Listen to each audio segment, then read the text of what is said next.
picks that they went with the last game. I don't like that ban, though. It did have a high impact, but, I mean... He's got Orianna, he's got Zed. Fizz, he's Zed. He can do a bunch of stuff. Exactly. This man's champion pool may be a little small, but there's plenty of options for him to pick from. You can't ban him all the way.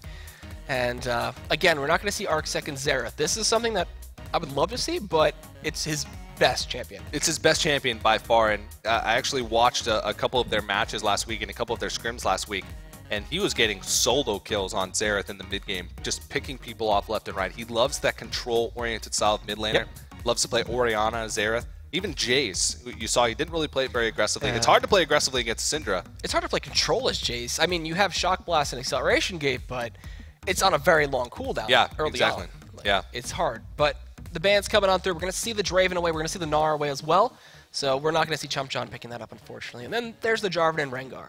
Yeah, I'm a little disappointed we're not going to see Hoofsparks Draven. I'm pretty sure that's going to be permaban this entire tournament, even if Monstar Kittenz makes it past. If they make it past this next game. I mean, trying to get over the hill that is compLexity.White that apparently is showing up for this event, wanting to make it through. And if they do, they're going to be playing against Curse Academy. Yeah, and that's a tough matchup. But compLexity.White has been working really hard. We mentioned compLexity Black was the team that actually took compLexity's automatic seed. Yep.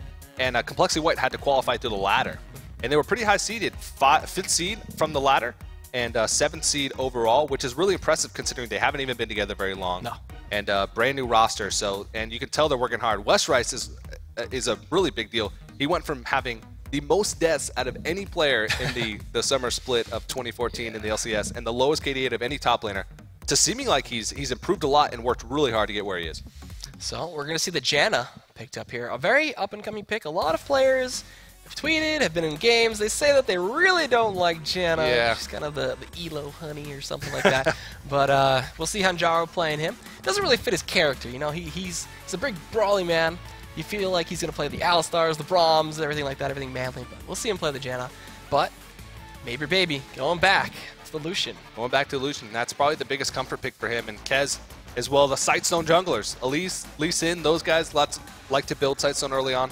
Kez plays Lee Sin a little bit more aggressively than he plays other junglers, but compared to other junglers that are in this tournament that play Lee Sin, he actually plays it a lot more passively. So I'm excited to see that. And of course, ChumpJohn, you mentioned, he's a burly guy with a beard, so watching him play Janna is really weird. And No, Hanjaro. Hanjaro, yeah, sorry.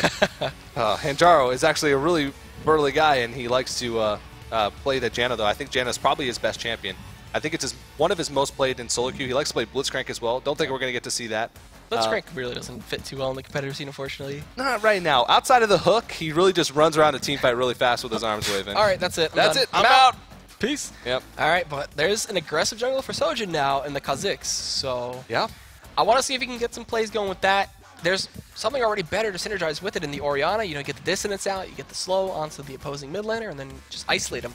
Yeah, and Sojin, probably a lot of his playstyle is solo queue-esque. Yeah. We didn't really get to see it much in the last game. Maybe nerves. He was playing really passively, really conservatively on Lee Sin. But Kha'Zix fits his playstyle immensely. He's very versatile. He can go for a more farm-heavy approach. He can go for the vision approach. He can also go for the aggressive approach. And Sojin has a lot of games with Kha'Zix. It's one of his most played, so we'll have to see that. And of course, Arcsec going with a comfort pick here. He's playing that control-oriented mage. He's playing that Orianna. So looking to make some big plays with the Shockwave. Oh, the Zed.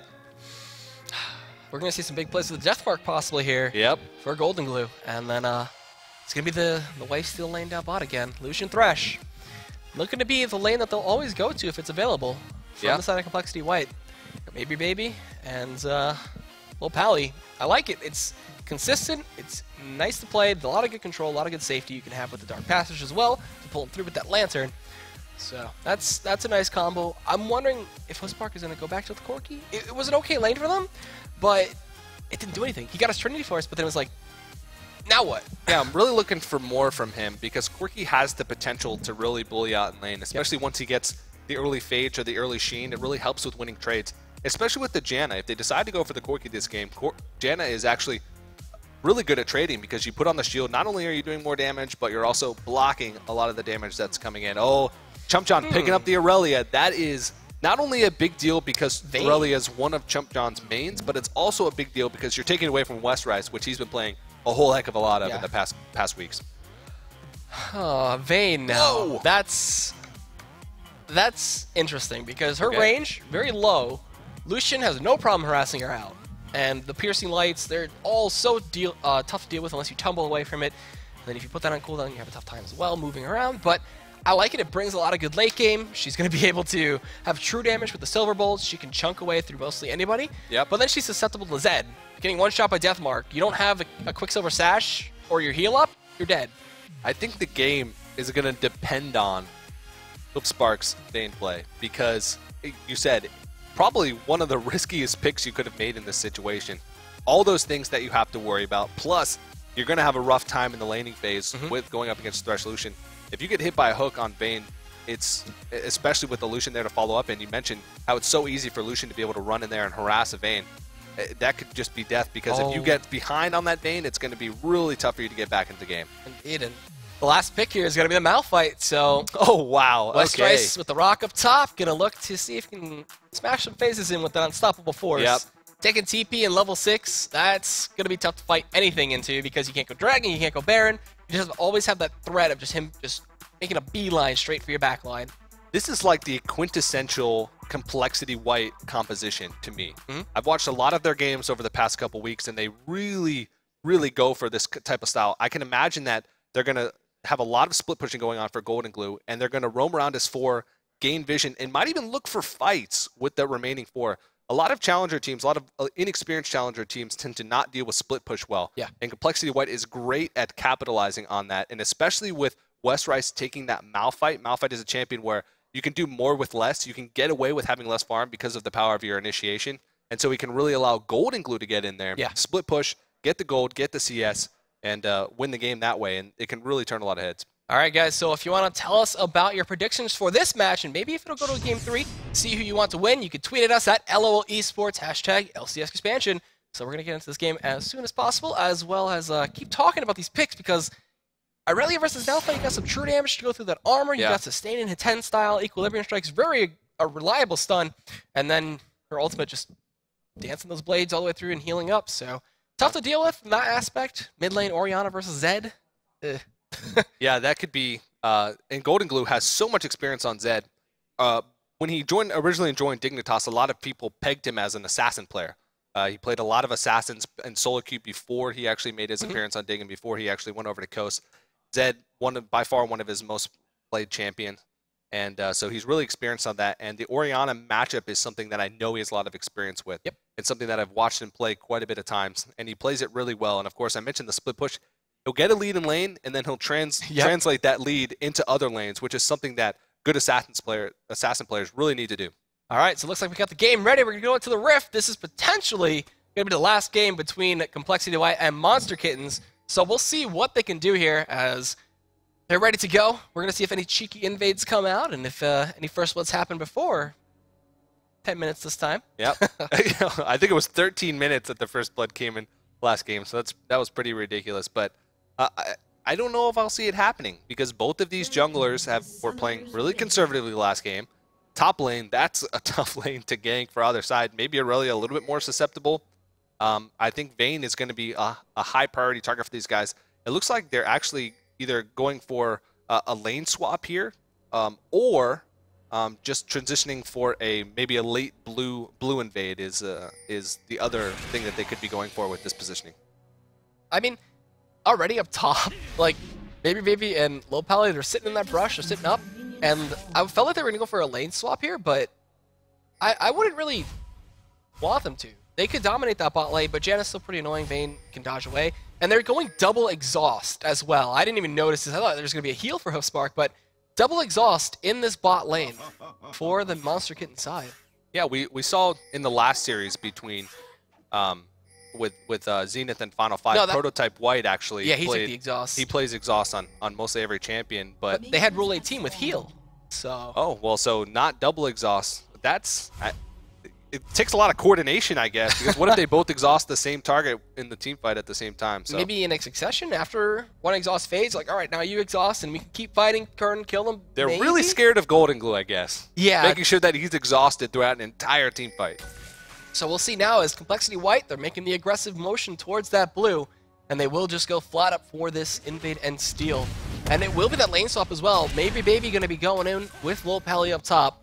And then we'll see Westrice, most likely after he soaks up some XP, join down in that bot lane. So it's going to be a free farming Vayne, which is something you don't really ever see all too often. Well, it might seem a little odd that compLexity decided to go for the lane swap, but I think there's a couple reasons why they did.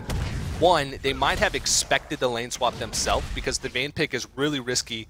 They know that it's really risky, and so they might have expected Hanjaro and Hoofspark to appear in the top lane, so they went for that control over the top side and went for the lane swap just in case. The other reason is shutting down ChumpJohn because they know that Aurelia, if she has trouble getting going, she doesn't make an impact in the game. Where on the other side, Malphite, I said earlier, he can get away with less.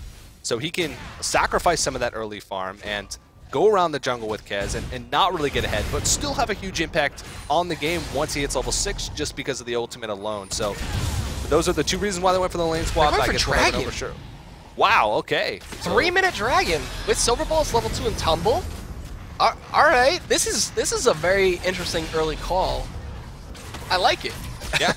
As long as they can juggle the aggro pretty well, they shouldn't take too much damage. It looks like Hanjaro's trying. They're doing the thing where you toggle the aggro between one champion to another. It'll keep his auto attack stopping. See, Hanjaro's done a pretty good job of actually mastering that, so I like it. Smart call, gets them a little early advantage, gets them a nice XP, but up top, ChumpJohn.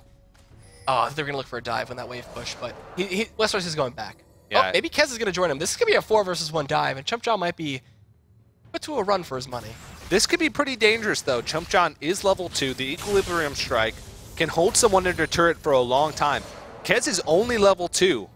Westeros is only level 2 as well. I mean, if they can land the CC, they'll be good, but let's see. He's trying. He's doing what he can. He's dashing around. He gets it out to low pally. They exhaust him, and Sonic Wave, Resonating Strike for Kez will pick it up, but not for free. Executed. He will get executed. So nobody gets that kill. But nice dive by compLexity.White. Unfortunately, he loses the double buffs, and it'll take him a little bit longer to push this tier 1, but either way, they get that first blood, and it does go over to Kez, so he gets that early Sightstone. Yeah, but how much did they sacrifice to make that happen? ChumpJohn's going to be able to teleport back into the lane. Westeros can't stick around. Kez is dead, so they can't follow up on that level 1 gank, so he's not going to be put too far behind. The biggest thing there is that they got the first blood, but at the same time, Kez not wasted a lot of time, but used a lot of time to make that gank happen. And Monstar Kittenz is still ahead because of that early dragon. So compLexity did what they could to make up for that early dragon, but at the same time, it wasn't quite enough to make it an even trade. Sojin maybe running into Kez here. Can't really see him doing the bulls, unfortunately. So he'll just strut his way back out, but he does get spotted out by this pink wolf that was actually placed out very early. So I like that. Kez, he's trying to get some control for his jungle, make sure that his blue buff doesn't get stolen again when it does respawn. And again, Sojin, he wants to keep this ward up. This is a very important ward for him. He needs to make sure that he can try to steal that blue buff for himself. A flash force down from Hanjaro, a nice attempt to death sentence there by low pally, but that's a big cooldown the blow there. Yeah, Sojin tried his best to get vision over that blue buff, but that's something we saw it last game as well. compLexity.White loves to litter the map with pink wards really early on into the game. And you said it a little bit earlier, but Kez, on most junglers, even junglers that you wouldn't even expect it, he builds Sight Zone very early, either right after he builds his first spirit item, or most of the time, right even before he even builds that spirit item. The duel for the ward, he got it, okay. So they trade one, but pink ward more valuable. Best choice there. So I'm a little bit confused by this decision by compLexity.White, but they land the hook. Oh, they forced out one of the exhausts, so a good bait, but Sojin is here now. There's the Howling Gale to come through. They were flashing in to try to get a condemn into the wall, but Hoofspark ended up getting knocked back, so he cannot do anything. And now the counter coming in from Kez. A teleport was actually canceled by Westeros, so Hoofspark will end up falling. There's a second exhaust to come through. Howling Gale gonna knock up one, but no, the piercing light from Mabry Baby. Gonna find himself one kill. Death Sentence forcing out another flash there from low pally, and that'll be the second kill of the game, going over to that Lucian.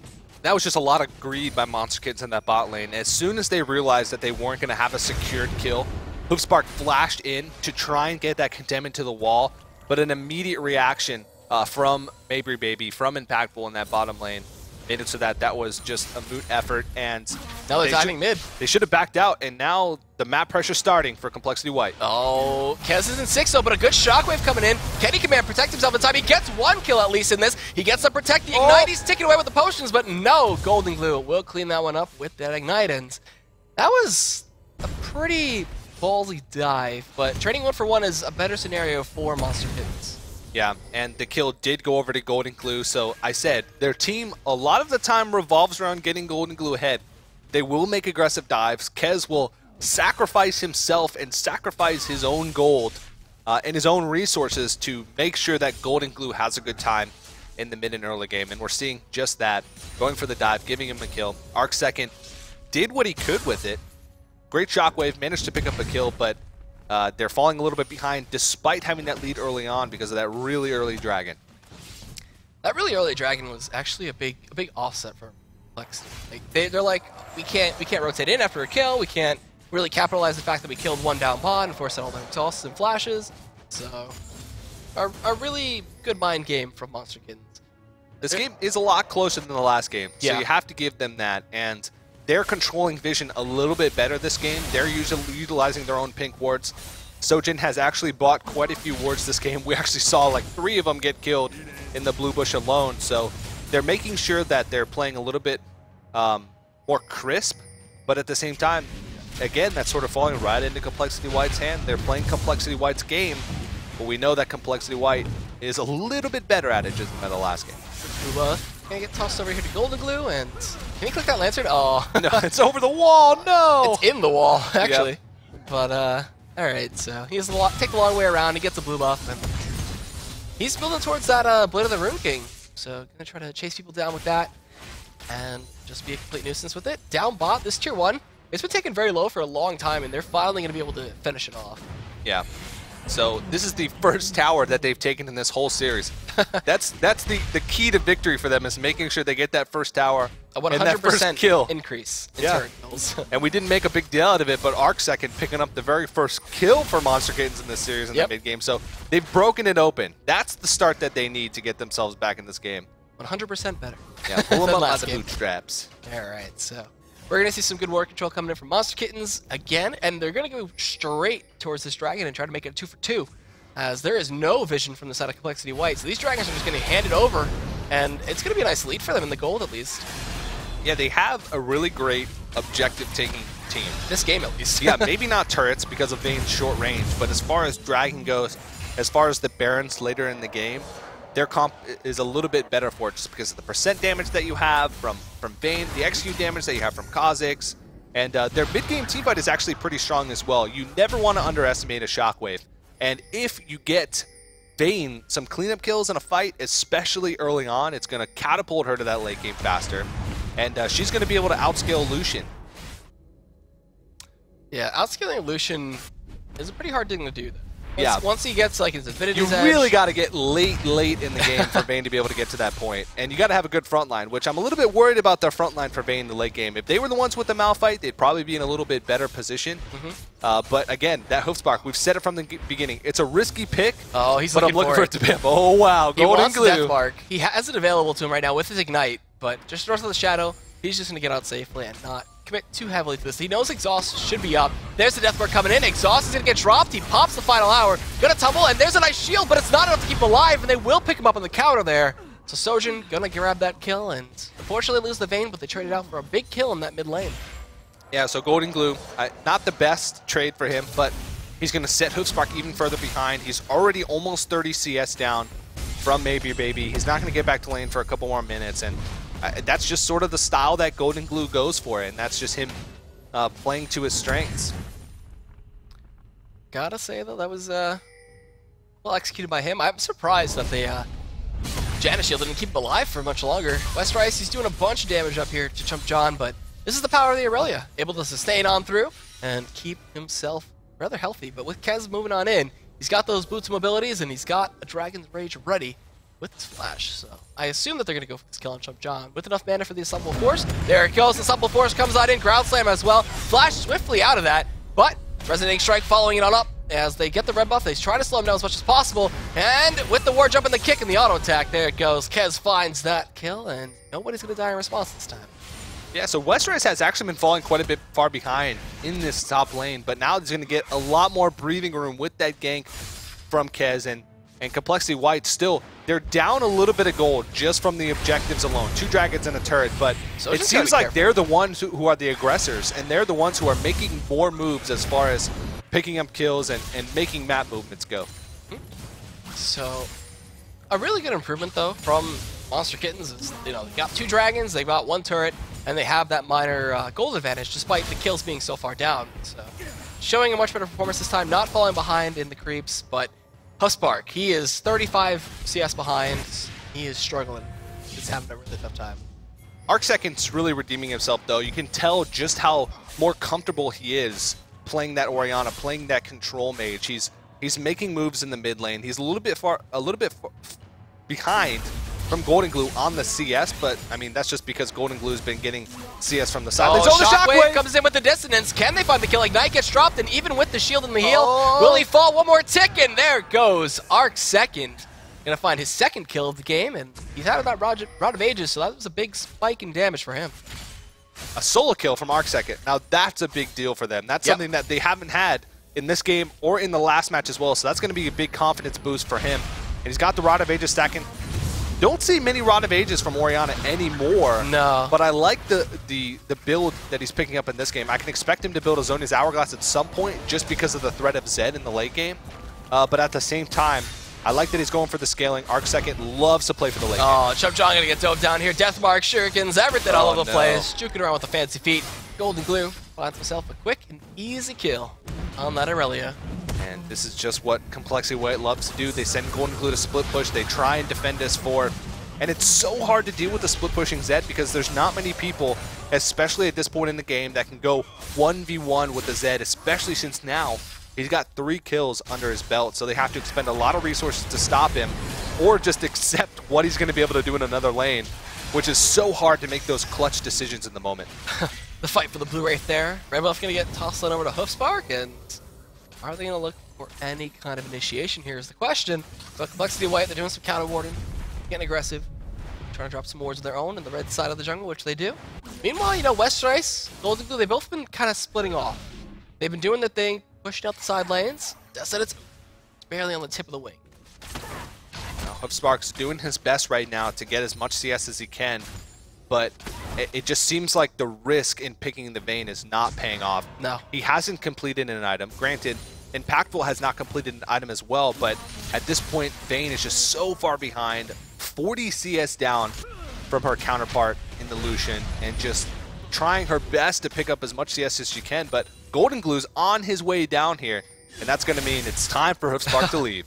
Yeah, he's going to have to hoof it out of there, but he's trying. He's going Infinity Edge first. Normally you wouldn't see that. You would see the play of the Rune King, but Infinity's Edge, I guess he's going to look for those hopefully lucky crits on the tumbles, and that could be a huge spike in damage that he would need, but we'll see how it plays out.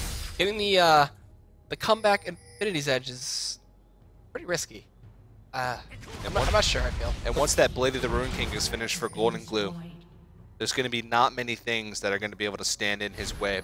ChumpJong not quite even reached that Trinity Force, so he hasn't even gotten to the point where he's starting to build tanky. There's really not many tanky members on the team of Monstar Kittenz. Golden Glue can pretty much have his way in these team fights. Yeah. There's not even a Mikhail's built, or even not many pieces of the Mikhail's. There's the one piece of it, but it's going to be a while. Sojin's going through. There's a nice Howling Gale on a 2 Shockwave. Is a complete whiff, but it doesn't matter. They find Lopelli on the back of it. Westrice with the Unstoppable Force is ready to go in as he TP'd down. He does end up going on a solo knock-up on a Hanjaro with the ward on the top. Mabry, baby. That was some nice mechanics from him to just get that out of there and not have to use his flash, which is Golden Glue on the flank. Oh no, he's going to go straight up the Sojin. There's the Ignite on top of it. Golden Glue stays alive. ChumpJong cannot find a response kill, but hufspark coming in with the final hour takes him down.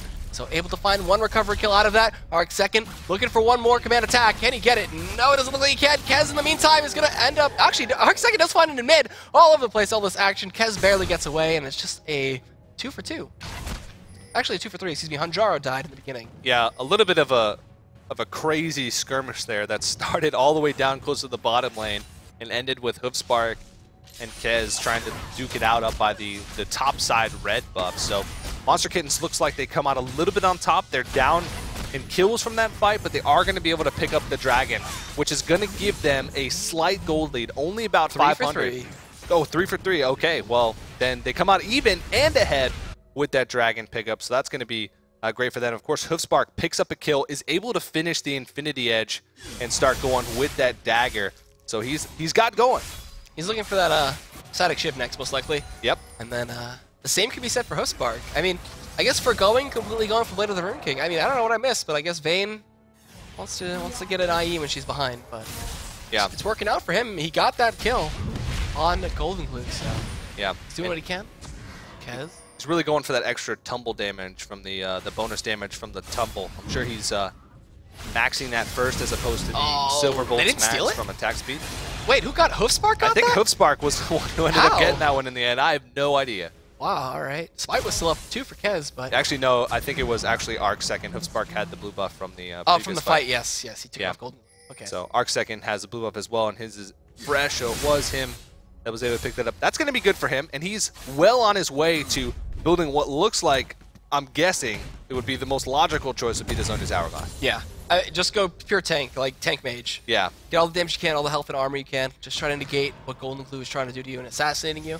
And it's just a good response to Deathmark, man. You just get hit by the Deathmark, wait a second, and boop, just Zanya's and you're good to go. What Monstar Kittenz have to do is make sure that their carries are going to be okay in the late game against Golden Glue. This is going to be a huge flanking onto Golden Glue right now. Flashing away Chump John, but there's a shadow there for Golden Glue to get himself out of there. He does slow them down just a bit. The Howling Gale is not going to be in range, so this is the epic chase, and maybe the epic getaway as Golden Glue is running away. Shadow's one way, gonna get hit by the ball and slow down, but there's the Dark Passage from Low Pally, the savior of Golden Glue. Yeah, that was a really risky attempt at a play from Golden Glue, but that's just how he plays. He didn't really have much vision going on the entire top side of the map, and he still tried to go for that solo kill. Well, I guess Chump John was the one who initiated it, but still, Golden Glue trying to make that split push work, and it seems like compLexity is the ones who are sort of trying to scrap here. They're sort of trying to make things happen. Monstar Kittenz all of a sudden has seemed like they're the ones who are making the plays, and they're the ones who are controlling the map. They feel a lot more confident now. They feel a lot more comfortable with the game. Chump John's finished that Trinity Force. He's starting to go for the tank build. Once the Zonu's Hourglass and the Mikael's Crucible are finished for Arc second and Hijaro respectively, they should be in a pretty good spot as long as they're able to shut down Golden Glue in those team fights with double exhaust. Shouldn't be too hard, but once they're able to do that, they should be okay. Yeah, that exhaust combination from the support and the AD carry is going to be a real hindrance to Golden Glue. Oh yeah, he's going to be like, all right, I'm Deathmarking in. Oh, I got exhausted. All right, exhaust is gone. I'm going to shadow back in. Oh, I'm exhausted again. All right, so we'll see how he deals with it. But Hijaro, in the meantime, he's going to get dealt with swiftly with a swift kick to the face, and then that'll be Maybe Baby finding himself a 4th kill.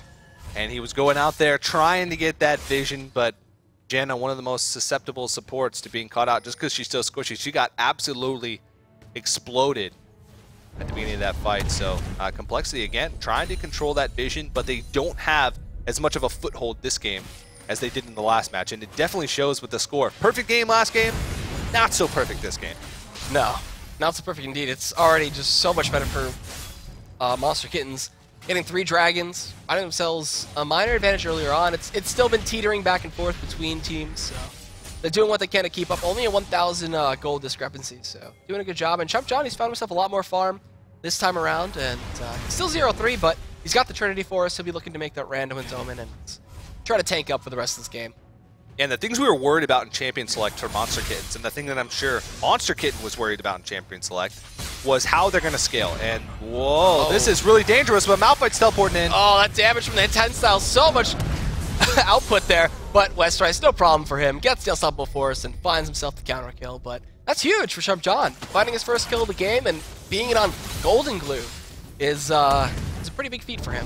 Yeah, once he starts stacking that armor, he already has the Ninja Tabby and is going to go really heavy armor solely so he can deal with the split push from Golden Glue. And like you said, it looks like he's being able to deal with it. And now Monstar Kittenz, the one being the aggressors. Oh, the Dissonance hit on Arc second. The box comes out as well, but a Shockwave. He's going to pull 2 back on in with the Dissonance, but this turret is just free from the side of Monstar Kittenz. But down pot, Westrice just being annoying and pushing down. Yeah, Malphite, maybe not the best of split pushers, but that's sort of what they resort to, especially when compLexity.White is on the ropes. That's when they go to the split pushing the most, just to try and cause some chaos, utilize their strong mission control to make picks. He's going to have to hightail it out of there, though, because Chump John is a really formidable force right now. He's died 4 times this game, but even so, that huge power spike that Aurelia and most champions get once they build the Trinity Force, and especially Aurelia is starting to get some defensive items, he can deal with just about any champion split pushing, including Golden Glue. But I'm excited to watch a duel that's going to happen between those guys if they're both full health and they meet up in one of these solo lanes. And Golden Glue now has his last Whisper too, so that's, oh, wow. That's a big huge deal. amount of armor penetration. Yeah, Brutalizer plus last Whisper, so he's going to be tearing through that. It's sort of an arms race. I'll build more armor pen, you build more armor. We'll see where we meet up with that one, but both teams sort of playing it a little more passive now, just still struggling to control vision across the river. Both teams are sort of afraid to get deep control just because they're afraid to sort of make the risky move into the jungle, because this game is so close, and I know these teams know it. And a lot of the times, these teams will play really conservatively and be afraid to make plays. Sojin, he's got Hanjaro behind him for that shield, so he'll be able to escape on out. They know that Dragon is up. Golden Glue's going to keep on split pushing and run at the Chump John. So it'll be a 4 versus 4 here at this Dragon Pit, but with Orianna, it's going to make it nearly impossible. And look at that damage coming in. Hoofspark going to be able to condemn Baby back. So they have to retreat on out, and it looks like this is going to be the 4th Dragon of the game for Monstar Kittenz, unless Kaz has something to say about it. Yeah, he's going to look for the steal, but it looks like ArcSecond's going to be able to zone him off this one. He's going to take his consolation prize of the pink ward, but not quite as much worth as the Dragon. They had to be really careful getting out of that pit too. Had an unstoppable force hit, then that could have been all but over for them. Good damage coming in from Chump John, but now he's just going to commit in here. Golden Glue just doing so much with that death mark. It's not going to be enough to pop him. So they trade back and forth, and Golden Glue coming out just about the same health as Chump John. Yeah, I think Golden Glue might have a little bit more sustain with the Blade of the Rune King, but it's really tough to... Oh! Wait, what was that? Golden Glue! Oh my goodness. What? The Equilibrium Strike completely stopped him in his tracks, and it looks like... Oh, they found the Destiners on a Hoofspark. They're going to bring him underneath that turret. He tries to find Hour tumble away. He gets kicked back in. Maybe Baby's going to find that kill. Ignite comes in onto Kaz. He's forced to retreat, gets healed on out of there. And now Monstar Kittenz, they gotta be careful and get on out of there. It's a 1-for-1 across the map, but an 0-for-1 in favor of compLexity.White down in the bottom lane. So Chump John, though, coming up big. It looks like, I don't know, Golden Glue maybe with a little bit of a misplay there, flashed and missed the shadow, and an easy Equilibrium Strike from Chump John just completely obliterated him without any of that tenacity under the turret. He built the Merc Treads next, so he really doesn't want to be caught in that type of position again. I mean, I understand where he was coming from, but that was a really risky play. He paid for it big time, but... Yeah, nothing away from Chump John. That was a great reaction for the Equilibrium Strike. Yeah, these guys, I said the top lane was the lane to watch, because both of these guys, well, Westrice I was talking about, but compLexity.White in general, they love to split push, and Chump John is also the big split pusher of the Challenger Series and loves to put on the map pressure, so he is not a stranger to 1v1s, especially as Aurelia, but I think Golden Glue, he likes to play aggressive, but I think he's going to want to rethink his game plan when he's in the same lane as Chump John. That was a little too aggressive. I mean, a little bit too aggressive. I mean, when you try to do that, that's really putting yourself out there. But I mean, Chump John's going to be feeling confident. He built this Frozen Heart now. You know how hard it's going to be for Kez and Golden Glue and even Mabry to get an auto attack off? That's 50% slow. It's crazy. Yeah, Chump John takes 0 prisoners up in that top lane, and you said it. I don't think Golden Glue is really going to try to break through that Frozen Heart. Frozen Heart, you don't think of Zed as an auto attack champion as much, but so much of that Death Mark pop damage, that proc damage from the Death Mark comes from the auto attacks that you make when you use the ultimate. So it's going to be able to block a lot of damage, not only from the reduced attack speed, but also from the absurd amount of armor that it gives. So. Alright, so Chump John, he's just doing his thing down bot, keeps on pushing, he's going to keep Westrice busy with a pushed up wave.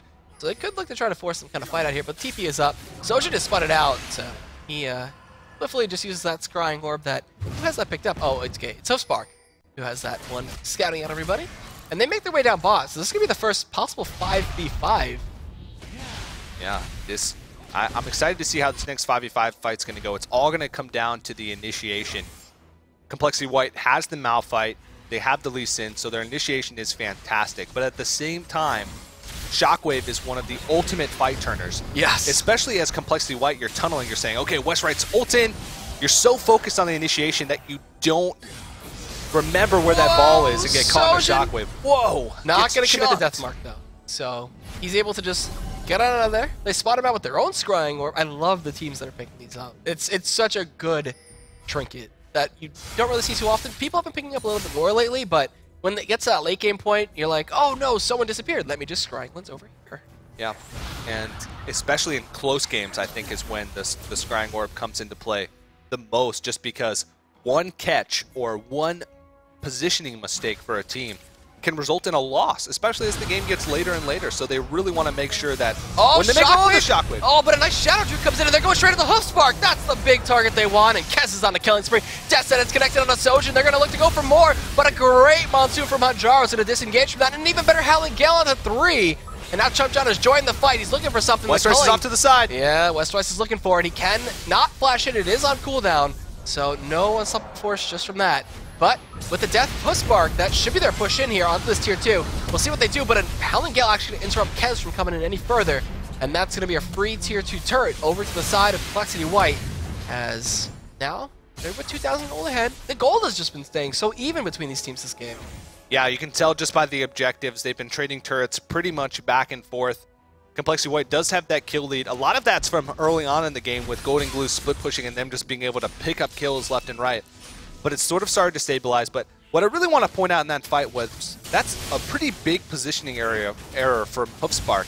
He was all the way on the other side of the wall from his teammates trying to come up through the Wraiths by the Wraith camp, and that's just something that you can't afford, especially as Vayne, who... That was the pink word that killed him. Take it out, Ark. Yeah, he's trying to I'll avenge my brother, pink word. But he really needs to focus on being well positioned as Vayne, because she's one of the champions, one of the AD carries that matters the most. Your positioning matters the most, because Tumble can be considered an escape, but it's mostly a tool to just dodge skill shots. It's not really going to get you out of many sticky situations. And if Hoof Spark dies, that's a lot of that late game damage potential that Monstar Kittenz is going to lose on that they really cannot afford to do. He's also going Phantom Dancer too, so he's going to skip out on the Shiv and just go straight for this raw attack speed and crit. The old school AD carry build, the once upon a time every single AD carry in the world built. It was either Bloodthirster Phantom Dancer or Infinity Edge Phantom Dancer every game, game after game.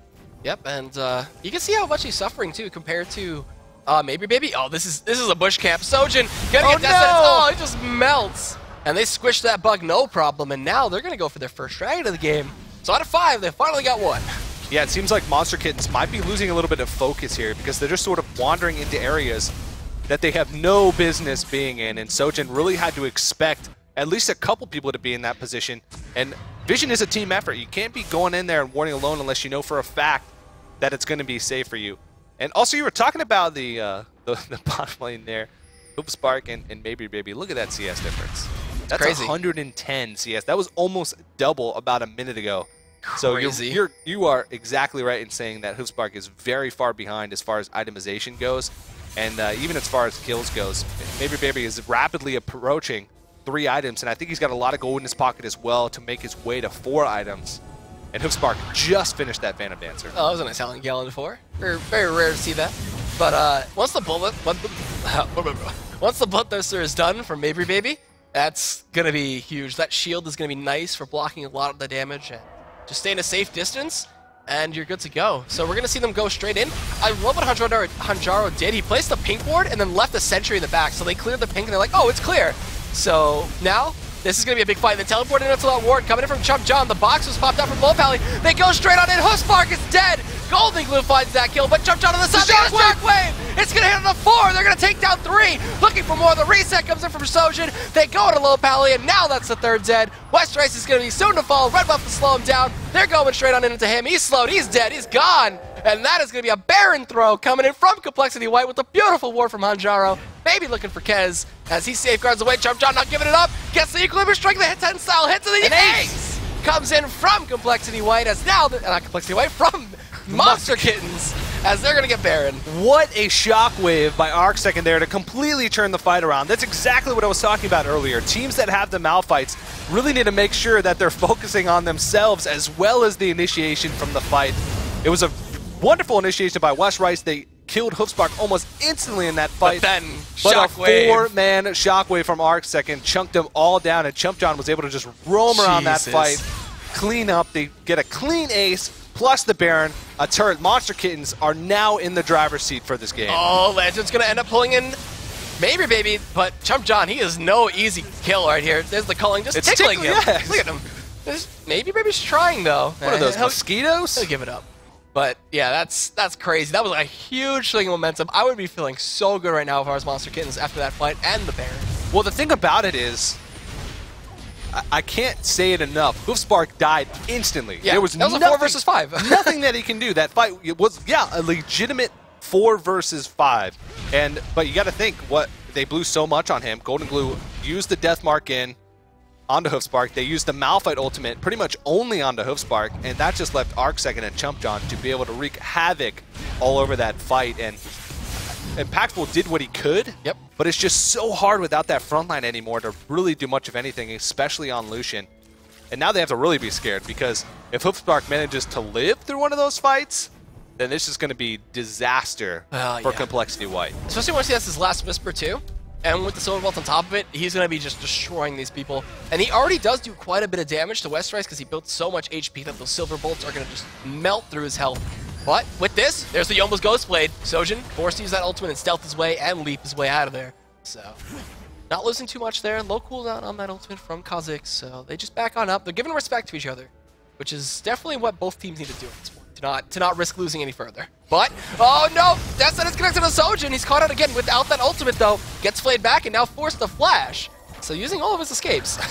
Yeah, he was actually really patient there, though. He actually held on to his leap. He had the command to protect, too. Yeah, so he knew that he was safe enough. He waited for the flay before he used the escape, because that's a big mistake that a lot of players, especially in Kha'Zix, will make, or even Jarvan.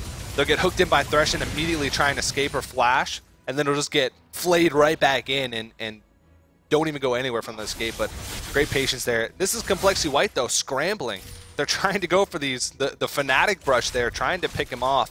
But Monstar Kittenz are just now, you can tell just the confidence that they're exuding by the amount of pressure that they're putting on the map. This is the first time that we've seen them gain control of one of the sides of the jungle of compLexity.White. So this is really looking up for them. The goal lead is not that big, but they have the Baron, and you can tell that they're actually starting to win these team fights. Yeah, they're ahead now in gold finally after being down for about 15 minutes. So see them keep on pushing, but this could be a good flank from Golden Glue. He's coming out from the blue side of their jungle. If he can find it onto Hoofspark, then they could be looking at a 5 versus 3 because ChumpJohn already rotated back into mid, get that wave pushing to deal with Golden Glue split push. Yeah, ChumpJohn is really on Golden Glue duty right now, just trying to keep track of him as much as he can. He's trying to be the rubber to his glue. Exactly. And he's really just trying to communicate to his team, like, hey, Golden Glue, he's in the lane, and I can take him, but if he starts coming to you guys, you better get the heck out of there. Yeah. I imagine that ChumpJohn sounds exactly like that. Yeah.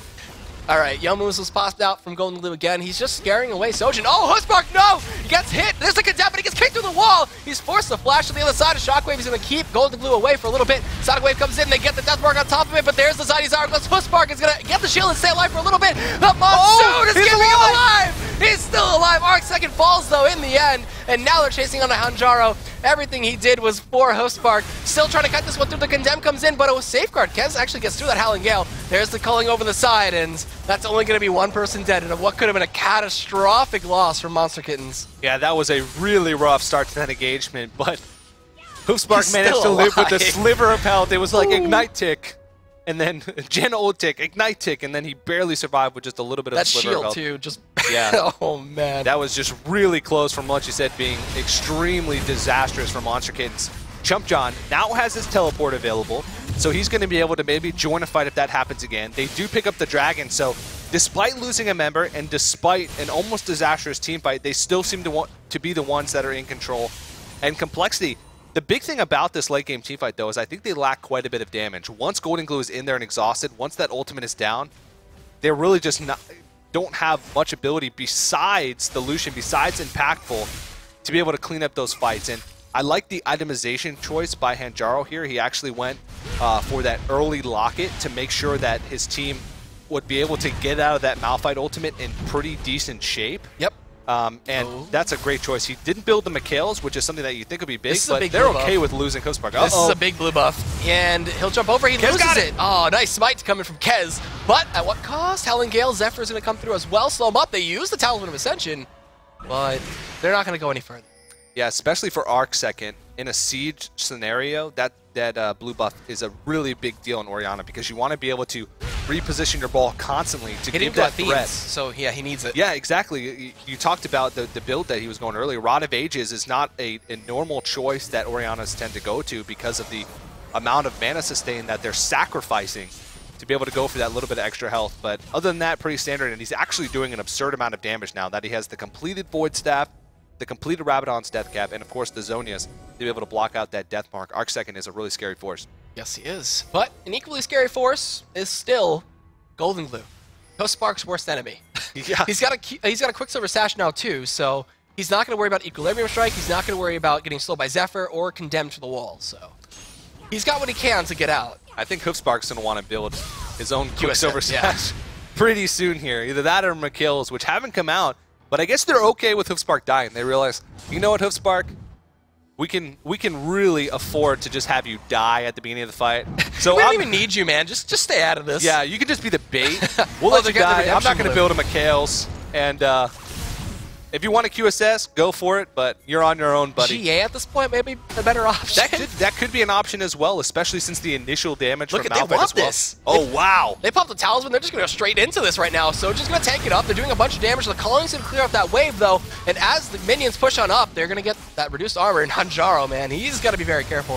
If I was Golden Glue at this point, I'd probably just worry about killing Hanjaro because that's the only reason that Hoofspark has been able to stay up like this. They really made a great move there. They saw Kez and Low Pally on their ward by the Baron Pit. And they made that split-second decision to say, let's make a super aggressive push, go for some damage on that turret, and now they're roaming around the map as 5, making moves and forcing Complexity's hand here. Complexity sorting has to scrap to get these wards in the Baron area because if they lose control of vision for even a couple moments, this Baron-taking team from Monstar Kittenz, they can take it really quickly. Very, very. The Mercurial Scimitar was just finished by Golden Glue too, so he's going to get the extra movement speed on top of it.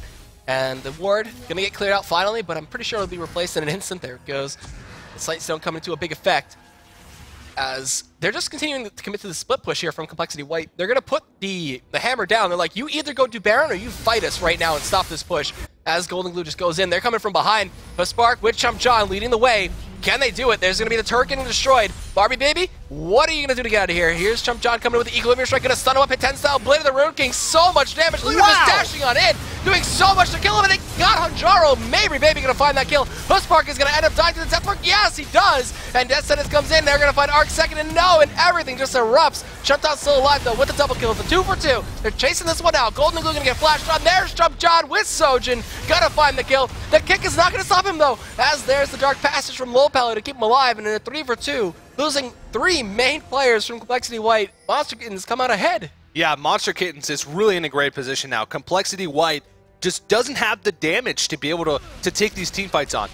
Chump John went for Blade of the Ruin King as an item in this game. He built it a little bit late, but it's a great choice because he's not being focused at all. There's nothing compLexity.White can do to be able to deal with Chump John at this point in the game, so he's able to clean up the fights. But yeah, I don't know if I agree with this choice. This is going to be a legitimate 50-50 for this Baron fight. Which jungler has the better smite? And I don't think Monstar Kittenz should be the ones to be able to initiate this. They should hold on to it. They should hold on to it. We can't see it right now. He's got the Sonic Wave, and he doesn't get the steal. It's going to be Sojin finding that smite and taking the Baron. That's the second one of the game, and I believe Hanjaro spawned in time to get the buff. That's going to be a pretty big deal for them, but what a risky play by Monstar Kittenz. When you're ahead like this in a game, putting it up to a 50-50 for a Baron smite is not something that I think I would take the risk of, but Monstar Kittenz has showed us that they are a risky team, picking Vayne into these type of champions. Hoofspark has... I'm not trying to be mean or anything, but he literally hasn't done anything in these team fights. He's got 4 assists. He's done some stuff when he gets like a condemn off randomly, but... He condemns and then he dies instantly. Yeah. And his team's patting him on the back. Great job, Hoofspark. You did your job. You're just a bait. That's all you are. You're just a giant bait. We're going to hook, line, and sinker these guys with you. Yeah. And he doesn't have Baron either, so he's just even more naked at this point. They just go in with Deathmark or anything like that. I don't even need to think they need Deathmark at this point to kill him. He's got QSS, so he can cleanse it off. And I actually like what Arcsecond is building here. He's going for the Lich Bait as his final item for that 6-slot build. Wow, that is... There's a lot of times where Oriannas actually don't even make it to the 6th item here. Usually we see the 4 items, so that 6th item has a lot of versatility, but I really like the Lich Bane. That's sort of a more aggressive approach, and it sort of fits in with the Orianna because you really want to weave in those auto attacks when you're in a fight anyway, just because of the extra damage that you can do, especially with lots of AP this late in the game. So having that little bit of extra burst is going to really be valuable for them. in these little skirmishes or the team fights that we're going to see later in the game. Now, Hookspark has built that Quicksilver stash now, so he's going to be a little bit better position. And it's actually a win-win for them, because if he gets focused, they know they can win fights still. If he doesn't get focused, then he's Vayne, late game. I'm going to Silver Bolt you down no matter what. It doesn't matter. But we're going to see if they can make this push in. This is a very big push for them with the Baron buff still on them. It's over half at this point completed, or duration, half duration is completed. So we're going to see them keep on pushing through. They have a big wave down bot, but up top it's not pushing, as Westrice has been doing a good job of keeping these waves pushed out with Golden Glue. And this is looking pretty, not desperate, but they really want to try to push their advantage in. Yeah, they don't have the best siege-type compositions because, of course, they have Vayne as an AD carry who doesn't want to get too close because of the threat of the Malphite ultimate. So they're really just trying to get pot shots on this turret, and it's just not working out for them. The turret's not really falling. That was so close to Arc wow. second. They should just, they're rotating down. They're going to go straight for that tier 3, as they did do quite a bit of damage to it earlier on. The calling, though, will clear out quite a bit, and Descendant's going to get tumbled away. It's who's going to bite the bullet first is the real question, because Westrice can go with the Unstoppable Force, or we could have Arc second look for that Shockwave. But all flashes are currently available besides Westrice's. And, it's getting tense. This is something that you do not want to throw. This is something that would haunt you. Yeah, once the fight breaks out, it's going to be explosive, but I think both these teams are going to be pretty conservative in how they approach this and waiting for the perfect opportunity. One reason why ArcSecond might be building the Lich Bane as well is to get a little bit of extra turret damage, because right now, it's really just Chump John, and there goes the turret! Shockwave goes out to 2 as well. Westrice is going to be targeted down with Kez, but Unstoppable Force comes through. Hajjaro's going to split up the fight, keep Chump John alive. Look at that Howling Gale, knocking up 3. They do end up getting Chump John out. He flashes, just barely staying alive with a sliver of health. ArcSecond is going to get targeted out. Exhaust goes in out to Mabry, baby. He is forced to just relentless pursuit out of there, and they do get the inhibitor. Nobody dies besides Westrice, and that's going to be the 1 for none, and a big push to come in from Monster. Gets the big flash forward. Yomo's Ghostblade comes in. ArcSecond with a good Zynius Hourglass, but can he stay alive? There's the Sonic Wave Resonating Strike, but he gets interrupted by the Howling Gale. They're going to use the Disruption as well to speed themselves out of there and slow down the chase from compLexity.White. And Kez, he's trying to not give it up, but does have to in the end, and they're going to grab a Constellation Dragon. Yeah, might as well, running by it, but that was a great fight from Monstar Kittenz, and Chump John just really said, you know what, screw it, I'm going in, I'm going to get this turret. He drew so much damage to himself as well that he really let ArcSecond be able to be in the back and help his team take that inhibitor. The Death Mark was used on Chump John as well, and he didn't even fall in that fight, so that's just a great engagement by Monstar Kittenz. They're able to break open the shell, which is going to be a huge, huge deal for this team comp that they have going for them. It's going to allow them a little more wiggle room with how they're able to see. He's got to be so happy. There's got to be a big grin on his face when he's mashing Q like that. And Hookspark's probably like, but I want some CS too. He's still 200 CS down. Yeah. From Maybe Baby. That's ridiculous. That's almost double the CS of a Vayne. It's not something that you usually see, and it just goes to show you how, I guess, disposable Monstar Kittenz thinks Hookspark is in this game. I feel a little bad for him. He's literally a body. He's got to be a target at this point, but, I mean, compLexity.White have to figure this out. It's got to be going through their heads that, Vayne, we don't care. Yeah. It's Chump John and it's ArcSecond that we need to target down, because they're causing the most havoc in these fights and just completely destroying us from everything. Yeah.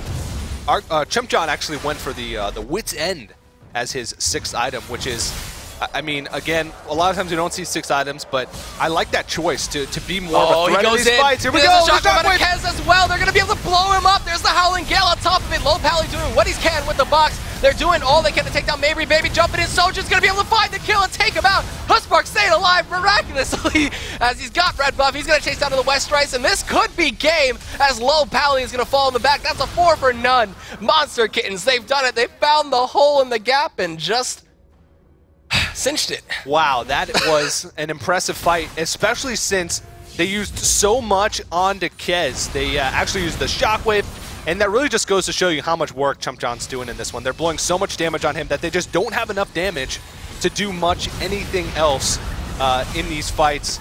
And, I mean, they get good initiations off. You got to hand it to Westrice. He had some good unstoppable forces, but Monstar Kittenz just making this one work and taking the game home, and really impressive victory for them and bringing it to a Game 3.